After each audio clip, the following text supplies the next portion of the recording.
අවිෂ්ක කවිබන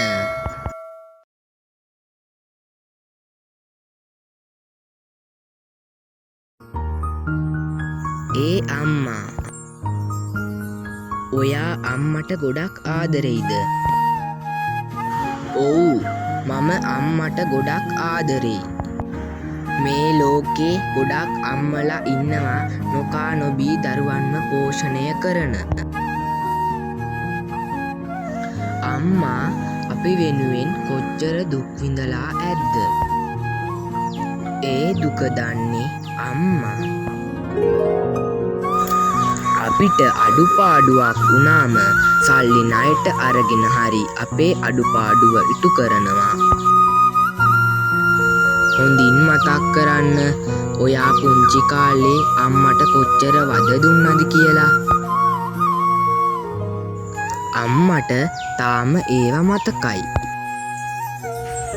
දස මාසයක් අපිව අම්මාගේ කුසේ දරාගෙන දුක් විඳලා අපිව මේ ලෝකෙට ගේන්න ගත්ත වෙහෙස මොනතරම්ද?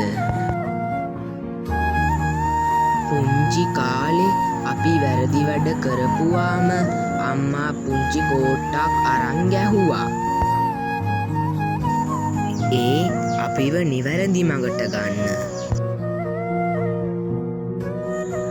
අම්මා අපිට බත් කවලා අපිව නාවලා අපිට හොඳට උගන්වලා බඩගින්න දරාගෙන ඉඳලා තමයි අපි මේ හොඳ තැන්වලට ඇවිත් ඉන්නේ. අම්මාගේ අතේ කරගැට එනකන් වැඩ කරලා තමයි දවසේ වේල හොයාගන්නේ. අම්මා බඩගින්නේ ඉඳලා අඩද්දී අපි අහනකොට කිව්වේ පුතේ මගේ ඇහැට රොඩ්ඩක් ගියා කියලා. ඒත් අද එයා නැති වෙලා. කවදාවත් අම්මට වද දෙන්න එපා. මං අම්මට ගොඩක් ආදරෙයි. මෑණියනි ඔබට පින් සිදු වේවා.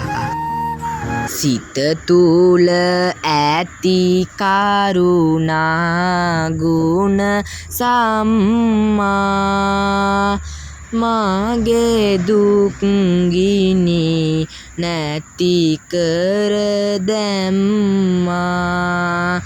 පෙන්වුවාලෝ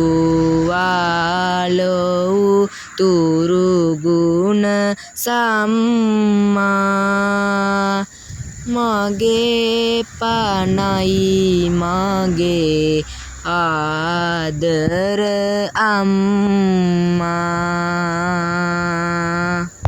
බුදු සරණයි.